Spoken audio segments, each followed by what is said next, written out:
Agustus 1945. Dunia baru saja menyaksikan dua ledakan terbesar dalam sejarah umat manusia. Hiroshima dan Nagasaki luluh lantak. Jepang menyerah dan kekuasaannya di Indonesia runtuh seketika. Dalam kekosongan itulah para pemimpin bangsa bergerak cepat.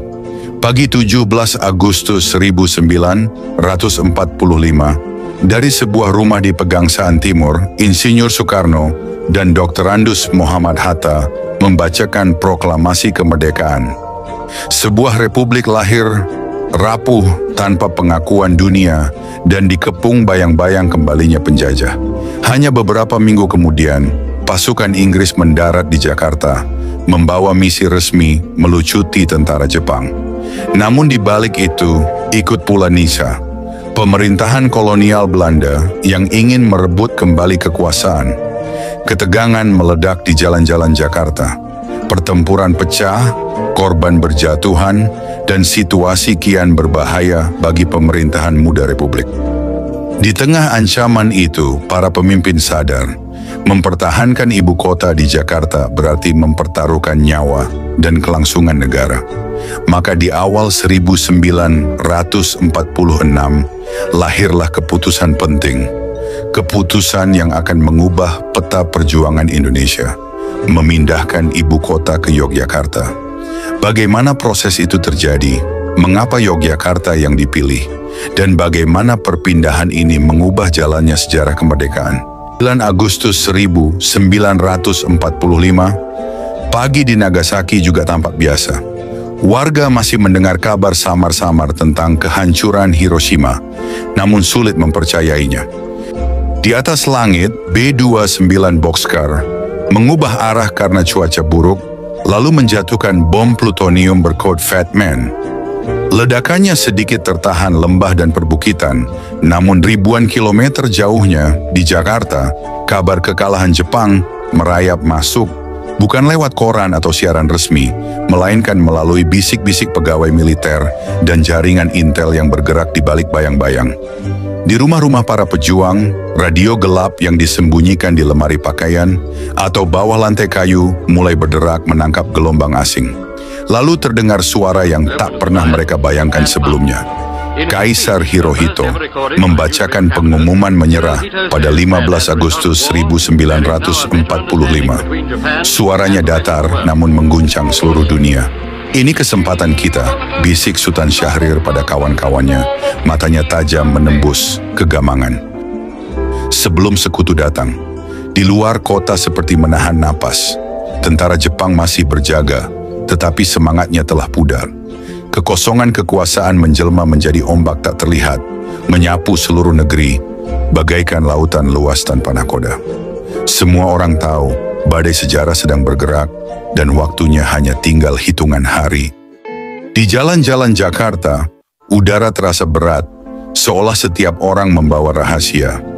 Pasukan Jepang masih berpatroli, namun tatapan mereka kosong. Pemenang perang yang tiba-tiba menjadi pihak kalah. Di rumah-rumah para tokoh pergerakan, pertemuan-pertemuan rahasia berlangsung hingga larut malam. Peta, catatan, dan berita dari luar negeri berpindah tangan seperti api kecil yang siap membakar hutan kering. Sultan Syahrir bergerak cepat, meyakinkan kawan-kawan seperjuangan bahwa kemerdekaan harus diproklamasikan sekarang juga, tanpa menunggu izin Jepang, tanpa menunggu pasukan sekutu mendarat. Kabar kekalahan Jepang menyebar semakin cepat. Para pemuda, Chairul Saleh, Wikana, Sukarni, mendatangi kediaman Soekarno di Pegangsaan Timur. Mereka mendesak, proklamasikan kemerdekaan besok atau kesempatan akan hilang. Ketegangan meletup. Soekarno menolak terburu-buru, menganggap situasi belum aman. Pagi 16 Agustus, badai pun pecah. Soekarno dan Hatta diamankan ke Rengas Dengklok oleh para pemuda, dipisahkan dari jantung kekuasaan Jepang dan sekutu. Di sana, di tengah sawah yang basah oleh embun, mereka dipaksa menatap kenyataan. Rakyat siap, sejarah menunggu, dan waktu tak akan menunggu mereka. Sore harinya, kesepakatan tercapai. mereka kembali ke Jakarta. Malam itu juga, di sebuah rumah milik Laksamana Maeda, pena menari di atas kertas. Kalimat demi kalimat ditulis, disepakati, lalu dibubuhi tanda tangan. Sebuah naskah yang akan mengubah wajah dunia. Fajar baru saja menyentuh langit timur Jakarta, 17 Agustus 1945. Cahaya keemasan menyapu atap-atap rumah, menembus embun pagi, seolah ikut menjadi saksi lahirnya sebuah bangsa. Kota itu tampak tenang, terlalu tenang. Tapi di balik diamnya udara pagi, jantung sejarah berdegup kencang, menunggu detik-detik yang akan mengubah segalanya. Di halaman rumah Pegangsaan Timur 56, kerumunan mulai membentuk lingkaran. Pemuda-pemuda berdiri tegak, mata mereka menatap tiang bendera yang masih kosong. Para tokoh bangsa berwajah tegas namun menyimpan kecemasan, saling bertukar pandang. Dan di antara mereka Soekarno melangkah ke depan. Tubuhnya mungkin terlihat ringkih setelah sakit, tetapi langkahnya mantap. Matanya merah, bukan karena kantuk atau letih, sunyi. Dengan ini kami menyatakan kemerdekaan Indonesia. Tanggal 29 September 1945, langit Jakarta pagi itu kelabu, seolah tahu badai akan segera pecah. Di pelabuhan Tanjung Priok, air laut beriak berat, dipukul oleh gelombang yang tercipta dari lambung kapal perang raksasa. Deru mesin diesel meraung, menggetarkan dermaga yang sejak proklamasi menjadi simbol harapan kemerdekaan. Dari kabut asin yang menutup pandangan, muncullah siluet kapal-kapal militer Inggris, anggota divisi India ke-23, berlabuh satu demi satu. Tangga baja diturunkan, dan kaki-kaki bersepatu bot menghentak papan dermaga. Senapan Lee Enfield menempel di pundak, bayonet berkilat di bawah sinar mentari yang mulai menembus awan. Di belakang barisan berseragam kaki itu, terlihat sosok-sosok yang membuat darah para pemuda Jakarta mendidih. Para perwira nikah mengenakan seragam abu-abu kebesaran Belanda dengan map kulit dan peta kolonial di tangan.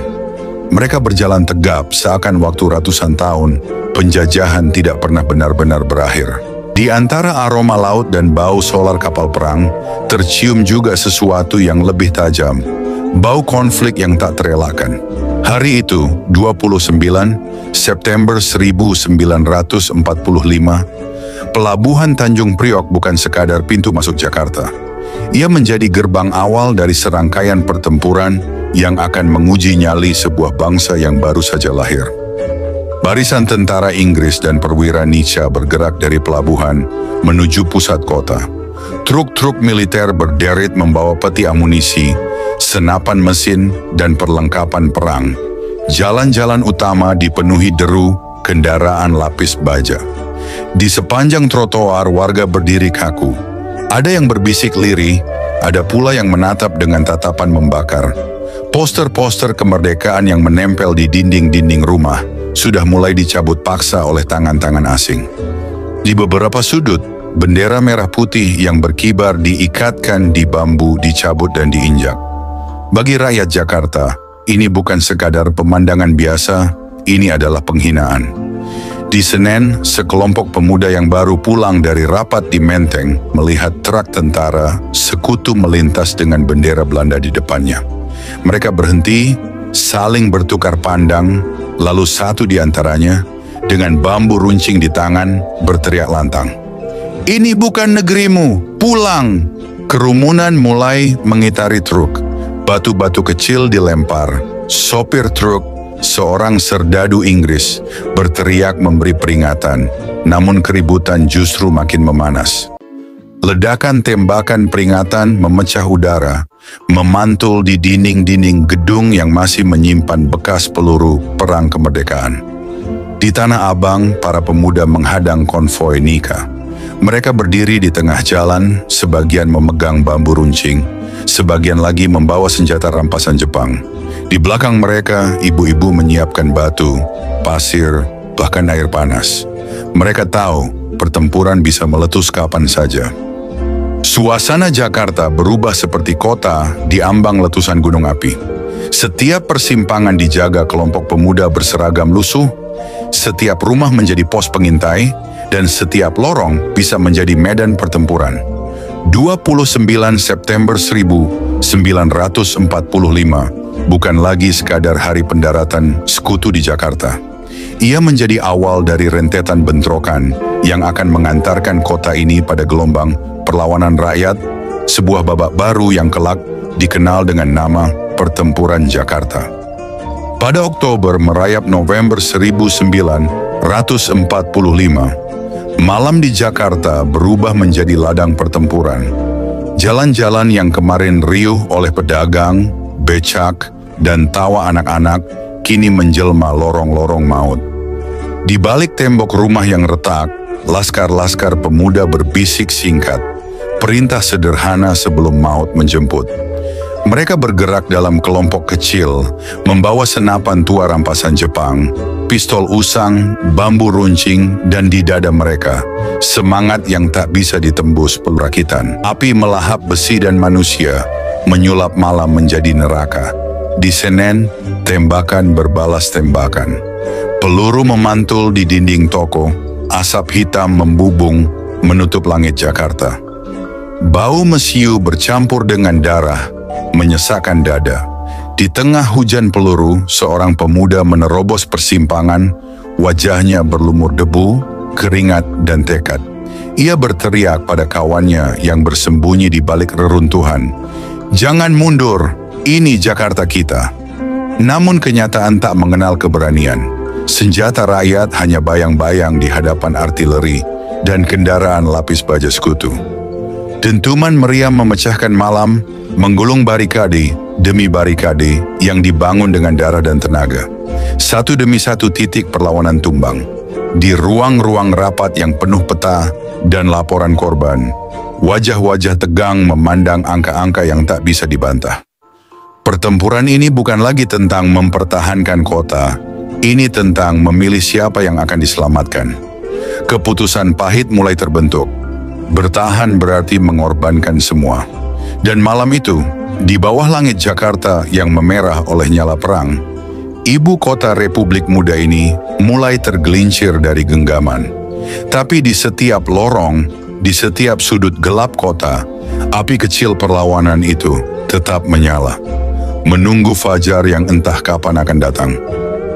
17–19 November 1945, asap pekat menggantung di udara Jakarta. Jalan-jalan Senen dan Keramat Raya dipenuhi puing, aroma mesiu, dan teriakan perintah. Di kejauhan, rentetan senapan Sten dan Brand, pasukan Inggris bersahutan dengan tembakan senjata pejuang.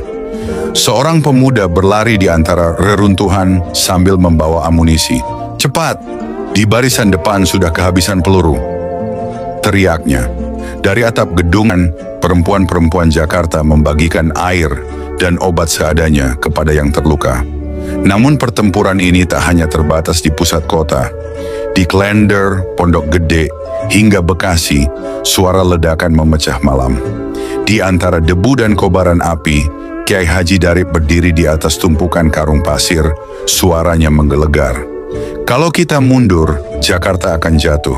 Dan kalau Jakarta jatuh, kemerdekaan ikut roboh. Malam itu di sebuah rumah sederhana di Klender, para pemimpin laskar berkumpul. Lampu minyak temara memantulkan bayangan wajah-wajah lelah, namun penuh tekad.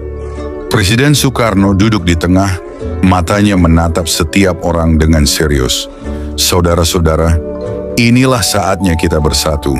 Tidak ada lagi Cibarusah, Klender, atau Menteng. Hanya ada satu nama, Indonesia." Satu persatu tokoh memperkenalkan diri. "Pak Macem, Cibarusah," suaranya berat. "Manafroni, Cibarusah. Wahidin, Cileungsi. Haji Darip, Klender. Pak Asa, Klender. Tohir Mangkudijaya, Jatinegara. Abdul Malik, Simbangan Tanjung Priok. Abdul Rahman, Simbangan Tanjung Priok. Muhayyar, Bekasi. Tabrani, Tambun. Amir Syarifuddin, Menteng 31. Hendro Martono, Menteng 31. Soekarno menatap mereka, lalu berkata pelan namun tegas, "Bila esok kita gugur sebagai bangsa merdeka, bukan sebagai budak." Pagi berikutnya, mereka kembali ke medan tempur. Dentuman meriam mengguncang tanah. Dari Senen hingga Klender, dari Bekasi hingga Pondok Gede, rakyat dan laskar berjuang tanpa henti. Pada hari ketiga, meski banyak yang gugur, perlawanan belum padam. Pertempuran 17–19 November 1945 tercatat sebagai salah satu babak paling heroik Jakarta. 3 hari di mana kota ini menjadi benteng, dan darah para pejuang menjadi saksi bahwa kemerdekaan dibayar dengan nyawa. Serangkaian pertempuran antara Laskar Rakyat dan tentara Inggris yang didukung Nisha berlangsung tak seimbang. Pasukan Haji Darib dan para pendekar lainnya kewalahan melawan. Perlawanan sengit di berbagai titik, seperti di Hotel Des Indes dan Jatinegara, memakan korban besar. Meski pasukan rakyat penuh semangat, kekuatan senjata dan logistik sekutu jauh lebih unggul. Situasi Jakarta makin berbahaya bagi pemerintahan Republik yang baru berdiri.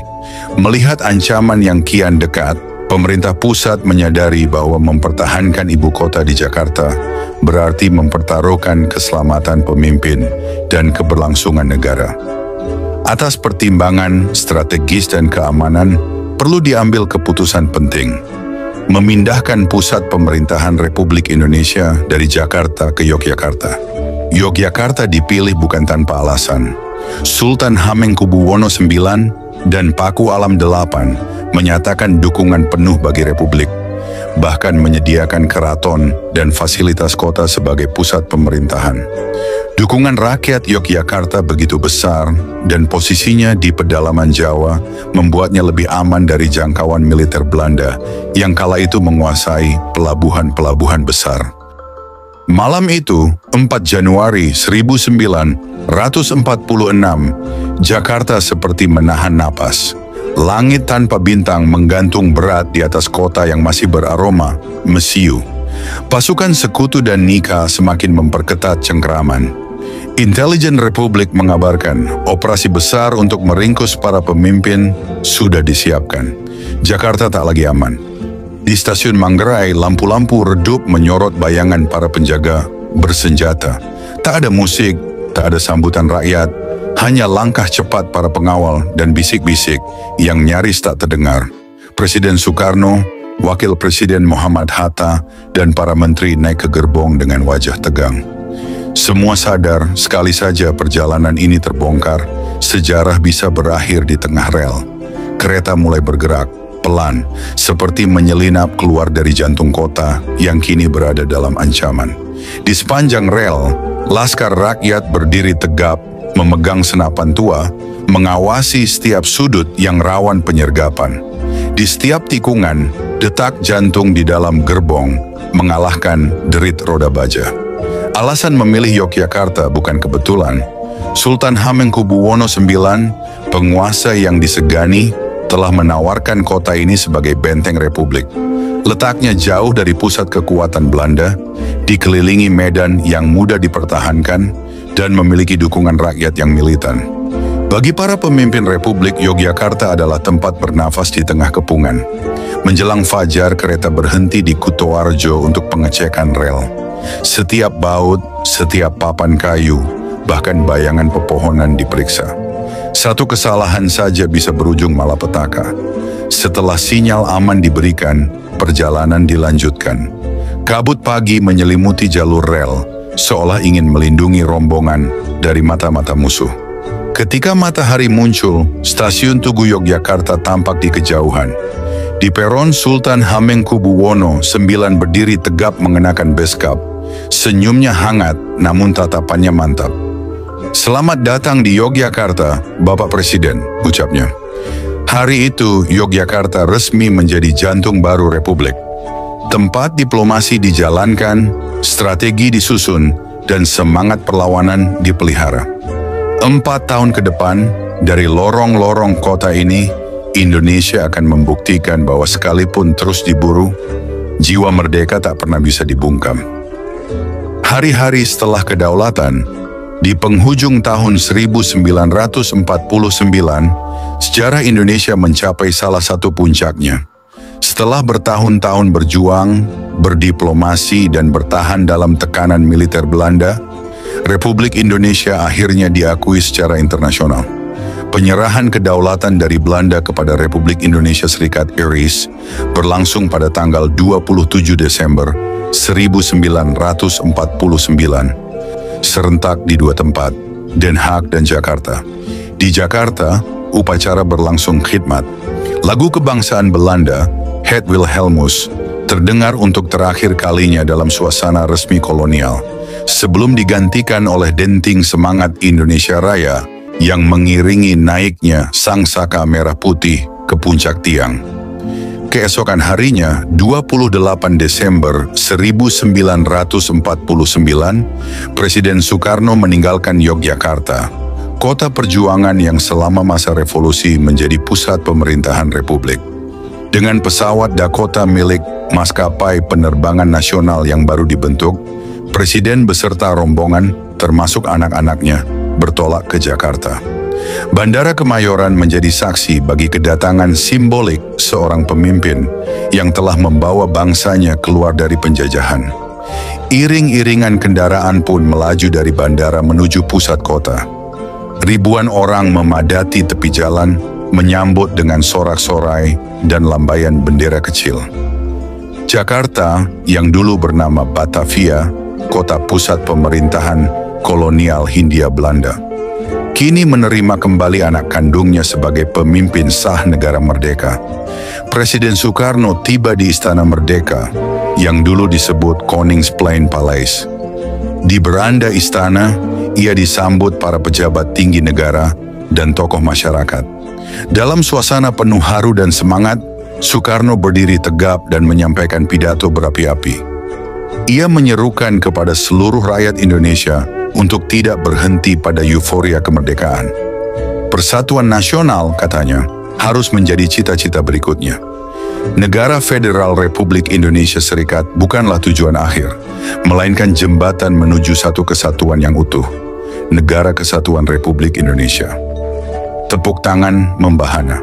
Wajah-wajah yang dulu tegar dalam perjuangan kini menyiratkan harapan. Harapan bahwa masa depan Indonesia bukan lagi ditentukan oleh kekuatan asing, melainkan oleh rakyatnya sendiri. Peristiwa ini bukan sekadar seremoni, ia adalah penanda zaman, sebuah babak baru dalam sejarah bangsa. Jakarta yang dahulu simbol kekuasaan kolonial, kini menjadi jantung pemerintahan Republik Merdeka. Dari sinilah Indonesia akan melangkah, mengarungi abad kemerdekaan, dengan semangat yang tak lagi dibayangi penindasan.